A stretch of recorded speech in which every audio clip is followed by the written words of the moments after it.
بسم الله الرحمن الرحيم الحمد لله رب العالمين والصلاة والسلام على سيدنا وعظيمنا وحبيب قلوبنا وشفيع نفوسنا أبي القاسم محمد اللهم صل على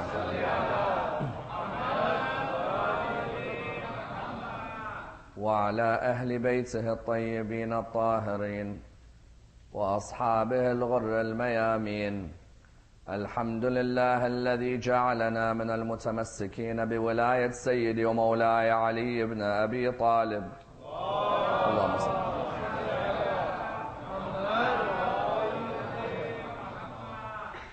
الحمد لله الذي هدانا لهذا وما كنا لنهتدي لولا أن هدانا الله. أما بعد، يقول الله في كتابه الكريم: بسم الله الرحمن الرحيم. محمد رسول الله. اللهم صل والذين معه أشداء على الكفار رحماء بينهم تراهم ركعا سجدا يبتغون فضلا من الله ورضوانا سيماهم في وجوههم من أثر السجود ذلك مثلهم في التوراة ومثلهم في الإنجيل. The first of our salawat in honor of Rasulullah Muhammad sallallahu alayhi wa alihi wa sallam.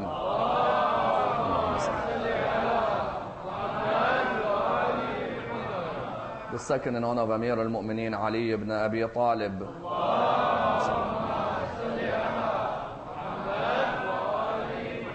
The third with your loudest voices in honor of Imam Sahib al-Asr wal-Zaman.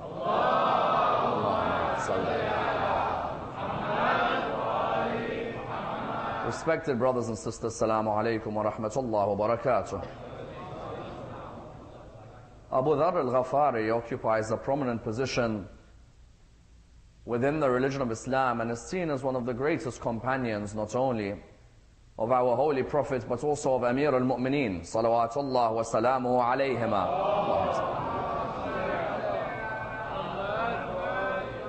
A man whose life has to be studied in depth, for he is a man from whom many lessons can be learnt which can easily be applied into our own life, and indeed many examples may be derived. A man whose passion and bravery until today is seen as the mark of the greatest of the companions, and indeed a man who without a doubt was seen as the social reformer amongst the companions of the Holy Prophet.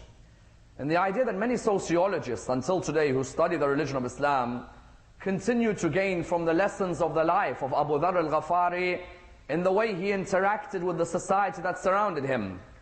Because if ever there was a motto that embodied the character of Abu Dhar al-Ghafari, it would be the motto of a man who embodied the stand against injustice. We know very well that the very base of the religion of Islam is to stand against oppression and injustice at all times. Wherever you see oppression or injustice in the world, a Muslim must stand up against this and must try to implement justice and allow it to flourish within the society. As in sometimes we may see Muslims who are going through periods of injustice. It's not just enough for us to simply be sad about it. There has to be an active speaking out against this injustice. Because we know very well jihad can be with your soul, or it can be with your tongue, or it can be with your wealth. So there is a need for a human being to speak out against injustice of all types. You see the injustice currently in Para Chinar, where the followers of Ahlul Bayt are being massacred. You see the injustice currently in Bahrain, where the followers of Ahlul Bayt are being imprisoned. You see currently in Saudi Arabia, where the followers of Ahlul Bayt are being detained for no reason whatsoever. When we see this, it's our role to act like Abu Dhar. Because Abu Dhar al-Ghafari, the one aspect of his life which you could write on his tombstone was that he was a man who never remained silent when he saw injustice. As on many occasions you find that the reason oppression occurs in society isn't because of the words of the oppressors, but because of the silence of the good. The silence of the good sometimes allows oppression to continue. You find that when you look in the world today, if the oppression is within Islam, we have to speak out against it. If the oppression is outside of Islam, where our non-Muslim brethren may at times be being oppressed, we have to speak out against it. Wherever there is dhulm, where there is oppression on this earth, It's the role of a Muslim to become Abu Dhar. Hence, Dr. Ali Shari'ati once wrote a work called And Once Again Abu Dhar. The idea of this work was to highlight that Abu Dhar al-Ghafari gave life to the religion of Islam after the Prophet passed away. That when the Prophet passed away, there were certain injustices that were occurring in society, which Abu Dhar al-Ghafari's voice ensured that these injustices were cut. Let's try and look at his biography and see what we can learn and apply in our lives today. Of course, his original name is not Abu Dhar. His original name is Jundub. Jundub, the son of who? The son of Janada. His father Janada and his mother was called Ramla. Originally they were from the tribe Bani Ghafar, hence Abu Dhar al-Ghafari. Banu Ghafar were an offshoot of Banu Kinana. They were a renowned tribe between Mecca and Medina. A renowned tribe for one particular act. They were highway thieves. Highway thieves meaning what? Meaning if you pass by their road, there's no way you'll pass by with your caravan full. By the time you've passed by their caravan, your caravan would be looted. And they'll look at you when they've taken your goods and say to you, what are you going to do about it? You want to fight Banu Ghafar? Nobody wants to fight Banu Ghafar. Because from father to son, they are highway thieves. They're bandits on the highway. As in, you can tell that a society which is full of corruption always has these types of highway thieves on the main roads. Especially you find that Prophet Shu'aib alayhi salam, if you were to read his story in the Quran, one of the areas he sought to reform in the people of Madian was the fact that they were highway thieves. Likewise Abu Dhar, his father, his uncles, all of them were highway thieves. They were gangsters. They would stand by the side of the road. If your caravan passed by, they'll say to you, can you see us? You'll say, I understand. Here, take my caravan and its goods. Meaning there's no way that you can get past his father or his family when you are traveling without looking after them with a particular tip. You found that although many of this tribe were highway thieves, the young Abu Dhar did not want to be one.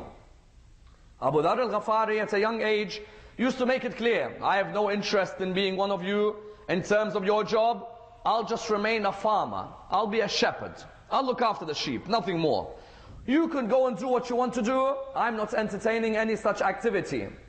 His tribe, Bani Ghafar, they used to worship an idol of the idols of Quraysh. The idols of Quraysh, which ones were they? You had Hubal, you had Uzza, you had Allat, and you had Manat. These idols of Quraysh, each one of them was a goddess of something else. You find until today when people come to you and they say to you that there are these religions which aren't people of the book, but they believe in one God. I say, I know, you're right, they believe in one God. Who told you they didn't? They believe in one God, but they put God into images, don't they? Say, yes, they do. I said, but Allah subhanahu wa ta'ala cannot be put into an image. Shirk doesn't mean you just put partners to God. Shirk also means believing in one God, but at the same time doing what? Making an image of that God. The Arabs were the same. If you went to any Arab in Quraysh, you'd say to him, do you believe in God? Yes. How many? One. So what's Uzza, what's Manat, what's Lat? Oh, he says these are the images of God. We don't worship them. They bring us closer to Allah. Rather, we take them as being signs of God's attributes on earth. You found that Bani Ghafar used to worship the idol by the name of Manat. Manat was the goddess of destiny. You know what's so ironic about the Arabs? One minute they make their idols goddesses, the next minute they're burying females alive. Their concept of the female was very awkward, as in you don't understand what exactly is happening here. A female is a disgrace, then a god becomes a female. Any feminist would enjoy writing an essay on this particular area, especially. You find therefore that they used to have an idol by the name of Manat. Manat used to be the goddess of destiny. If something went wrong in their destiny, they'd all go and give a sacrifice to Manat. So for example, you have this idol called Manat, you go and put a glass of milk next to it, because you know an idol needs to drink every once in a while. No, I wish we were in intellectual times today. I honestly wish. As in when I look in the world today, I always hear that we are in intellectual times. When you see until today that someone may donate food, not to an idol. We've moved on, alhamdulillah. Now we donate food to rats. You put a rat in a temple, and you'll donate food to them. That's how far the human being has come in 2,000 years. You find here, what do? Here they came forward, whenever there would be a problem, they'd pray to Manat. On one occasion, Abu Dhar and his family and the tribe faced a problem. What was it? There was a drought. There was a drought in Arabia. And when there was a drought, the family said, let's pray to Manat. Oh Manat, please bring us some rain. Of course, there was nothing happening. So then they said, then we'll travel all the way to Mecca where Manat was. Now, the Meccans used to love when these people would come, especially people like Abu Sufyan. I've always said in my lectures, and I repeat it 100 times, that I've never believed Abu Sufyan worshipped an idol or he worshipped God. None of them. I don't believe he worshipped any of them. I am adamant that Abu Sufyan would not put his head down to anything. What Abu Sufyan loved about idols, it brings in money, because these guys come traveling, so they're going to have to stay in Mecca, so they're going to run out of money, so you take their money and you become a loan shark. You then charge interest on the money, and before you know it, you're multimillionaires. So what happened was, these people would go. Abu Dhar had a brother by the name of Unais. Unais came to Abu Dhar and said, Abu Dhar, let's go towards Mecca. Abu Dhar said, why? He said, let's go to pray to Manat, that he lets rain come down on us. Abu Dhar said to him, you must be joking. What are you talking about? He said to him, what? He said, you must be joking. You're telling me that I'm going to go to an idol, which I myself can make. And that idol which I can make, and if I want, I'll pick up an axe and break. It can't harm me, nor does it benefit me. You're telling me that I'm going to go and lower my head before it? Have you ever thought about what you are saying? His brother Unais looked at him and said, but Abu Dhar, the whole tribe believes in such a thing. And that's the problem in humanity sometimes. If your father follows something, you've got no choice but to act in the same way as him. A human being is a free being. Sometimes when you find certain people, even within the school of Ahlul Bayt, you tell them, excuse me, that's what your fathers practiced. Maybe the generation today, the practice could be done in a different way. No, my father done it in that way in Muharram, I must do it in that way. What do you mean you must do it? You live in the West, he lived in the East.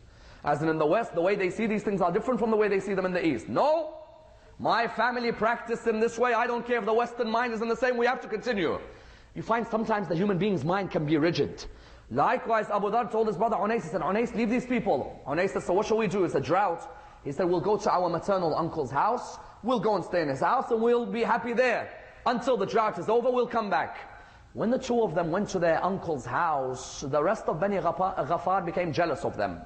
So when they became jealous of them, what did they do? They decided that what we're going to do is make a rumor either about Abu Dhar or about Unais. Because they could see Abu Dhar and Unais were pure people. They won't follow the stereotype. And in any community, when you're pure, you'll always find the non-religious are after you. Don't be surprised. Have you ever noticed, the more you become religious, the more shaitan begins to affect you from one side and your community from the other. Two people. And sometimes can be called the same. You find here that what happens? You find here what happens is that they said, let's make a rumor about Abu Dhar and his brother. One of the people said, I'll make a rumor about Unais, not Abu Dhar. Said, what's the rumor? They said, we'll make a rumor that Unais had a relationship with his uncle's wife. And the human being, as Amir al-Mu'mineen used to say about the tongue, جُرْمُهُ صَغِيرٌ وَجُرْمُهُ ثَقِيلٌ. That you find that the human being's tongue is what? You find the human being's tongue, the weight is so light, but the power is so devastating. Isn't that true? The human being, if he makes a scandal, he makes a scandal. This Unais, the rumor went round that Unais has been in a relationship with his uncle. His uncle came, he said, Abu Dhar, Unais, I know this isn't true. Abu Dhar said, of course at that time his name was Jundub, he said, yes, my uncle. You know that this isn't true at all. So then the reply came that Abu Dhar was wondering, why has my uncle begun to treat me differently? He knows that it's not true, that my brother has committed adultery with his wife. But our uncle's now treating us differently. He said, Unais, let's go. Unais said, what do you mean let's go? We've already left our tribe. We've come to our uncle's house. What do you mean let's go? He said, I'm not going to allow that man to treat me unjustly. You haven't even done anything wrong, and he's treating us in a bad way. Let's go. We'll go somewhere else.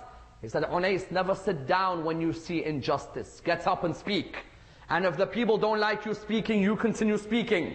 Because you as a human being have dignity. You have principles. There is no harm in speaking out when you've been treated unjustly.